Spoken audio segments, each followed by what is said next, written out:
My name is Jasmine Ruiz. I'm 30, and 2 nights ago I got married.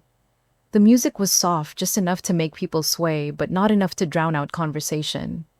The kind of playlist you pick hoping no one complains, but no one remembers either. I was standing under fairy lights, arm in arm with the man I love, thinking maybe, just maybe this would finally be the day my family didn't find a way to ruin something. People smiled. Compliments floated like glitter in the air. But when you grow up with shallow peace, you get really good at hearing the tension under the surface.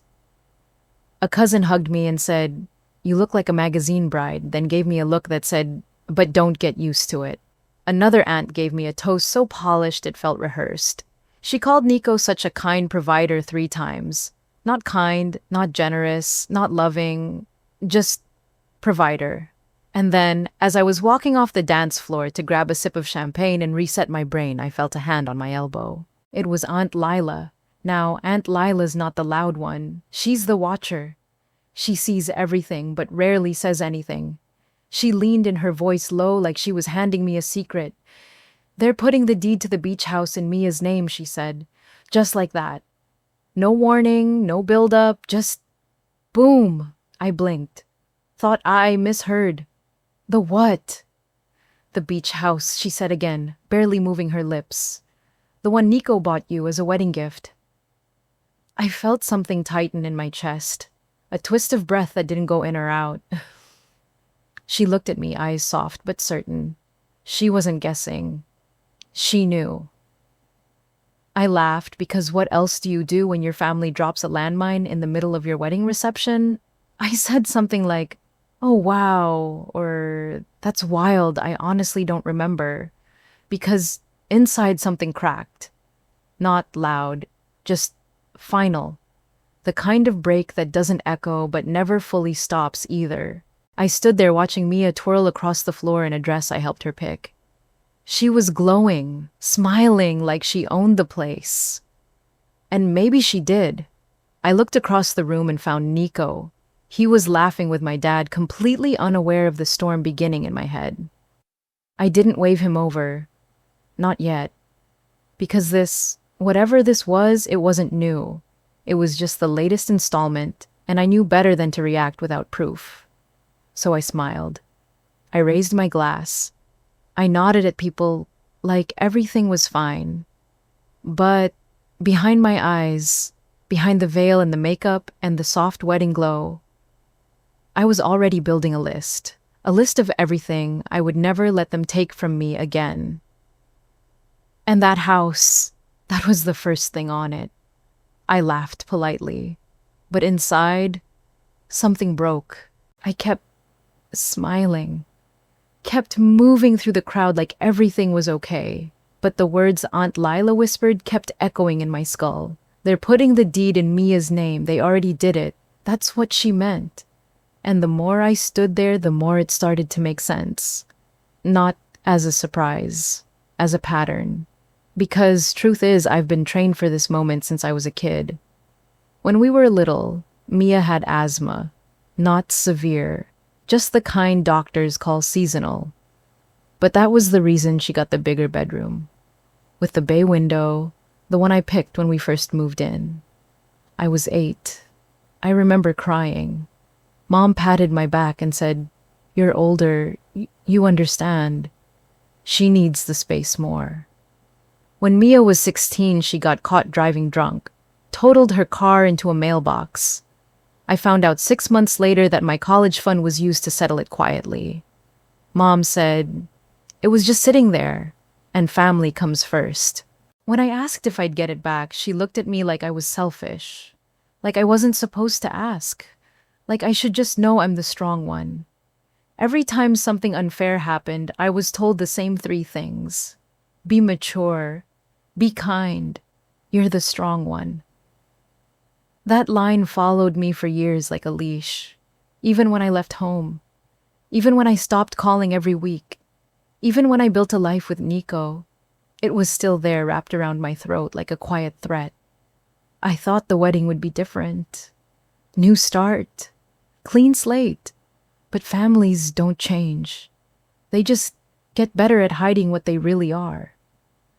So, when Aunt Lila leaned in again and said, "You didn't know they transferred it last week?" I didn't even blink. Because that's exactly how they work. Behind my back, under the table, smiling while they do it. I looked down and realized my fingers were shaking, trembling so slightly I almost missed it. But Nico didn't. He slipped beside me without a word and gently touched my hand. "Are you okay?" he asked. I could feel the weight in his voice. He wasn't just asking about the moment, he was asking about all of it. The years, the history, the thousand quiet times I said nothing. And I wanted to tell him everything. But I just smiled and said, "I'm fine." "Just tired." He nodded once, didn't push. He knows me too well for that. But his hand stayed on mine a second longer, long enough to remind me. This time I wasn't alone, and that changed everything. Because this time I wasn't going to let history win, not quietly, not again. Nico's family isn't rich. They're not the yacht in the Hamptons type. They're the kind of people who fix their own porch steps, host backyard barbecues, and save for years to give thoughtful, lasting gifts. So when they gave us the beach house, it wasn't about showing off, it was about roots. It was a place to build memories, a place they believed we deserved. It wasn't new, it wasn't fancy, but it was solid, quiet, and full of intention. They handed us the keys at our engagement dinner. But it wasn't the keys I remember. It was the moment Nico's mom placed the deed in my hands. Not his, mine. She smiled and said, "This is yours, Jasmine. You two built this life together, and this is where it begins." And for the first time, in a long time, I felt chosen. Not by obligation, not out of pity, but because someone saw me as deserving. Now standing at my wedding hearing that it had been quietly signed over to my sister. That wasn't just theft. It was a rewrite of my story. So I found my mother. She was near the dessert table, rearranging cupcakes like she wasn't controlling the entire narrative behind the scenes. I didn't raise my voice. Didn't cause a scene. Just leaned in and said, "Is it true? Did you transfer the deed to Mia?" She blinked just once, then gave me that tight practice smile she's worn my whole life. "It's just a vacation home, Jasmine," she said lightly, like we were talking about a pair of shoes. "And Mia's been going through so much, you know that." I didn't answer right away, because there it was again. That old familiar pattern wrapped in a new ribbon. Mia's needs, my loss. She added, "You and Nico have plenty. She's barely keeping it together lately." My stomach turned. "She didn't even ask me," I said. Mom gave me a look like I was being dramatic. "We didn't want to bother you during the wedding. We just figured you'd understand." "You always do." And that's when I realized she didn't think she'd done anything wrong. Not really. She thought she was smoothing things over. Reallocating. Again. Only this time, it wasn't my room. Or my college fund. It was my future. I could feel my heart beating in my ears. The music in the background had faded into noise. And for the first time all night, I stopped trying to make it okay. I opened my clutch, slid my fingers across the inside lining until I felt the folder Nico made me bring. Just in case, he'd said. I remember laughing at him for being so overprepared. "Nothing's gonna happen," I told him. God, I was wrong, because that folder, the one with our names, our signatures, our boundaries, might be the only thing standing between justice and another chapter of me getting erased. I didn't take it out. Not yet. But my hand stayed there, resting on it. And in that moment, I wasn't just the strong one. I was the one who was finally ready to stop being quiet. The first dance had just ended. We were floating through congratulations, half hugs, clinking glasses, the kind of reception noise that keeps everyone from asking real questions. But inside, I wasn't floating anymore. I was sinking, deeper into the realization that once again, my family had taken something that wasn't theirs to touch. And this time, I wasn't going to swallow it. So, when the band eased into the next song and the crowd turned their attention to the open floor, I made my move. I walked up to my father, quiet, calm, the kind of calm that only comes before a storm. He looked confused, maybe a little amused, like I was going to ask for a dance. Instead, I pulled the folder from my clutch and held it out to him. He hesitated, then took it, opened it. The moment his eyes hit the first line, the expression on his face shifted. His brow furrowed. His mouth tightened. He flipped the page, read faster, slower, then faster again. By the third paragraph, he looked up at me and said, "What is this?" I answered in the same tone I'd used to read a recipe. "A notarized legal agreement, filed last month. It states that any wedding gifts, including property, can't be sold, transferred, or reassigned without my explicit written consent." He blinked like he hadn't heard me right. If that's attempted without my approval, I added it automatically triggers legal review and may impact any shared financial or inheritance arrangements on Nico's side, not yours. Now the crowd wasn't just watching us. They were listening. Whispers rolled like soft thunder through the tables. One of my aunts stopped mid-bite fork halfway to her mouth. And then came the voice I knew would break the tension. "Mia." She stepped closer, laughing in that brittle, practiced way she always used when caught. "Oh my God, Jasmine, seriously! You brought lawyers into your wedding day!" She looked around like she expected the crowd to agree with her. Some did, some didn't. Most just stayed quiet. She kept going. "You're being ridiculous, possessive. It's just a vacation home. You don't even use it." I didn't answer her. I didn't have to. Because Nico did. He stepped forward, voice, steady eyes locked on hers. "This is not your house, Mia," he said. "It never was." Mia's mouth fell open like she was about to argue, but nothing came out. And then I said it. The line I hadn't rehearsed but knew by heart. "This isn't about property. It's about pattern." The room froze. No more whispers, no more clinking glasses, just that kind of silence that shows up when the truth finally walks in. And once it did, there was no sending it back out. My mom, Carmen, stepped in like she always does. Not to apologize, not to make things right, but to smooth it over, to perform grace. She gave that soft, disappointed smile and said, "Family sacrifices for each other, Jasmine." Her voice dropped a little on the word sacrifice, like she was laying down a holy truth. I stared at her dead in the eye and replied, "You mean I sacrifice?" Mia receives. Her smile flickered just for a second. Then she tried to regain control. "You've always been the strong one," she said. "And Mia's been struggling." But before I could respond, another voice cut through the air. It was Aunt Lila. She didn't raise her voice.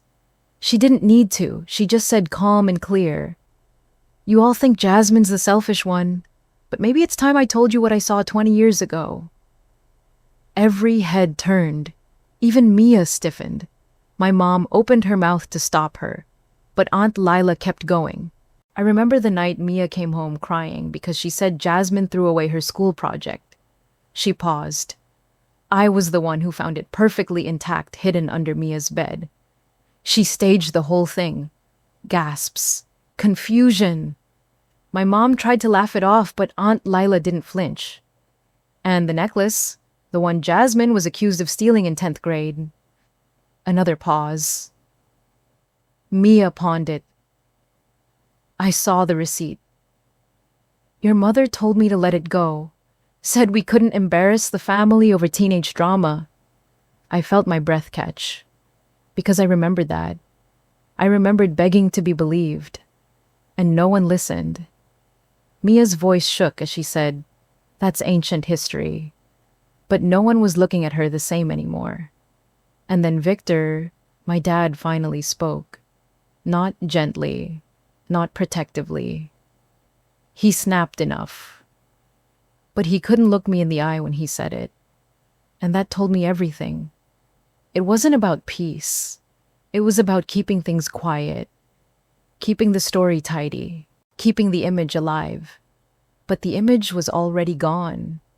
And the truth was finally loud enough to hear.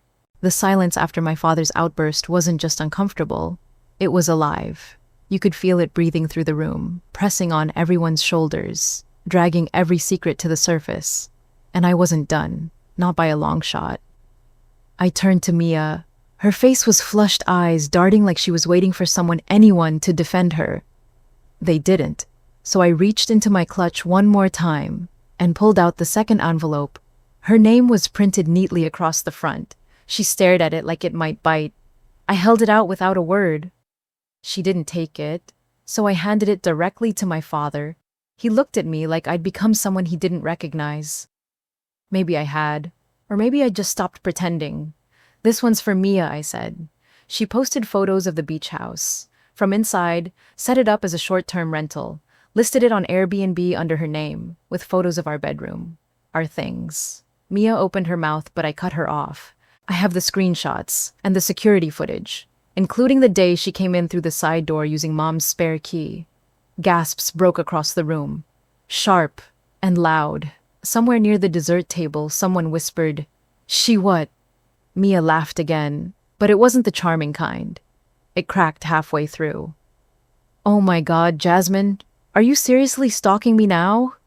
I didn't flinch, didn't blink. "It's not stalking," I said calmly. "It's protecting what's mine." Nico stepped forward beside me. The footage is time-stamped. Her post even had a location tag, and she was charging $500 a night. A pause. Then, from the back of the room, a slow, deliberate clap. It was one of Nico's uncles. Didn't say a word. Just clapped once, then again, like he'd been waiting for this moment for years. I turned back to my mother. She looked pale now, tired, like her mask had finally slipped for good. I took a breath, and I told her clear and quiet, love isn't theft, and help isn't entitlement. She opened her mouth. But I was done. I turned to Nico. He was already reaching for my hand. Together, we stepped off the dance floor. The music picked up again, trying to pretend nothing had happened. But it had. Everything had. As we walked away, I felt the weight lift, not all of it, but enough. Enough to know I'd finally chosen myself. And no matter what came next, I wasn't going back. The morning after the wedding didn't feel like the start of a honeymoon. It felt like waking up on the edge of a battlefield where the dust had settled, but the silence wasn't peace. It was the pause between one blow and the next. I hadn't even finished my coffee when Nico said, "You probably shouldn't look at your phone." So, of course I did. Mia had already posted. A filtered selfie, makeup, perfect tear strategically placed. Caption, "Some people value property over people." That's all I'll say. 300 likes, a few crying emojis. One comment from my mom, "Prayers for those who lose their way." I stared at the screen until it blurred. It didn't hurt. Not the way they thought it would. It was just exhausting, predictable, so deeply pathetically predictable. I blocked them both without ceremony. No dramatics, no hesitation. Nico was leaning on the kitchen counter, scrolling through his own feed. He looked up and said, "Well, at least they're not subtle." I raised an eyebrow. "What now?" He turned his phone toward me. It was a GoFundMe link. Title, "Homeless, After Betrayal, Help Mia Rebuild." The description was filled with emotional language and revisionist history. She was promised a home by family, blindsided at the altar, now struggling just to survive. Donations $40 total. 2 names, one anonymous, the other Karma, $10. I laughed so hard I choked on my coffee. Nico just shook his head. "Truth doesn't need PR," he said. "Only lies do." We didn't stay in the city. We packed our things that afternoon and drove to the cabin Nico's parents owned near the mountains. No cell service, no cameras, no curated images to defend. Just trees, sky, and a kind of silence I'd forgotten existed. Not silence from retreat, silence from finally being away from the noise. No backhanded comments, no forced hugs, no guilt loop playing on repeat in the background. For the first time in years, I could actually breathe. We didn't talk much that first night. We didn't need to. The fire crackled, the air smelled like pine, and I fell asleep, knowing I hadn't caved, that I'd finally held the line. And the next morning, while Nico was making breakfast, I got a text. It was from Aunt Lila. No emojis, no fluff, just a sentence. You weren't crazy. I kept receipts. I stared at those words for a long time, and then I smiled. Because finally, someone had chosen truth over comfort. And for once, it wasn't just me. When we got back from the cabin, everything looked the same. But nothing felt the same. The air in the house was different. Lighter, quieter, and not the kind of quiet you brace for, the kind that actually lets you rest. That's when I started the therapy. And at first I called it healing, closure, repair, but a few weeks in I stopped calling it grief. Because grief assumes you lost something good. What I was doing wasn't grieving. It was detoxing. Detoxing from guilt, from manipulation, from that quiet pressure to be small, agreeable, and endlessly giving. One afternoon, I changed the locks. No warning, no ceremony. Just a new keypad on the front door and the sound of old keys dropping into the trash. Then I opened my contacts list, deleted every number that led to someone who treated my boundaries like suggestions. Mom, Dad, Mia, gone. I added my therapist's number to speed dial. Replaced the one where Mom's name used to be, not out of hate, out of survival, out of clarity. On the fridge, I cleared off the holiday magnets and the fake smiles. Left only one photo. It wasn't posed, it wasn't cute, and it sure wasn't filtered. It was that one moment from the wedding, me in the middle of the dance floor holding the folder. Mia's jaw half open. Mom frozen in shock. Nico standing steady beside me. I kept that photo because it was real, because that was the moment I stopped asking for permission to protect myself. Every week after that, another message would find its way to me. A cousin tagging me in a baby photo, a Facebook memory shared by Mom conveniently cropped to exclude the chaos, a voicemail that said, "Remember the lake trips? We were happy once." Little guilt bombs wrapped in nostalgia. They never said sorry, never said they were wrong. They just hoped I'd miss them enough to come back. But the truth is, I didn't miss the people.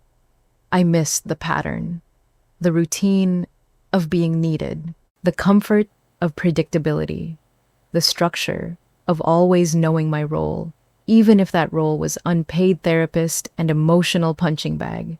And when that realization hit, it stopped me cold. Because I wasn't craving love, I was craving familiarity, even when it hurt, even when it cost me my peace. So I sat in therapy and said the words out loud. I'm not grieving, I'm detoxing. My therapist just nodded, and for the first time in a long time, I felt understood. Not pitied, not advised, just seen. And that was the kind of love I could finally trust. 1 year. That's how long it's been since the wedding, since the folder, since the fallout. And here we are. Same house, same car, same couple, but everything else. It's new. New boundaries, new mornings that don't start with dread, new laughter that doesn't have to be earned. On our first anniversary, Nico and I didn't take a big trip. We didn't post a photo shoot or plan a party, we just drove. Windows down, same car they tried to claim, same coast road we first escaped on. And somewhere between the hills and the horizon, I realized peace isn't loud. It doesn't beg for attention. It just is. We got back home late, pulled into the driveway headlights, cutting through the soft dark. Nico grabbed the mail on the way in. A few bills, a flyer, and one card, no return address. But I knew that handwriting, cream paper, gold edges, my mother's voice written in ink. We miss you. Come home when you're ready to be part of this family again. No apology. No accountability. Just another invitation to shrink back into a role I'd finally outgrown. I didn't cry, didn't rage. I just tore the card in half. Quiet. Decisive. Final, not out of bitterness, out of clarity, because closure isn't reconciliation. It's refusal. Refusal to dim yourself, to explain your boundaries, to trade your peace for their comfort. I walked to the living room, turned the music up, not to drown anything out, just because I finally could. No whispers behind my back, no guilt on my chest, no audience to perform for. Just freedom, real freedom. And standing in that kitchen barefoot on the cold floor, I looked at that one photo still on the fridge, the candid one from the wedding, the one no one was supposed to take. Me, folder in hand, Nico beside me, truth written all over our faces. And I smiled, not because I missed them, but because I finally didn't. I don't miss being the one they used. I miss nothing, because I finally have everything. If this story hit you deep, I want to hear your thoughts. Have you ever walked away from a version of family that only took from you? Tell your story in the comments. We drop powerful new stories every single day. So don't forget to subscribe, turn on the bell, and stick with us for tomorrow's drama. Your voice matters, and someone out there needs to hear it.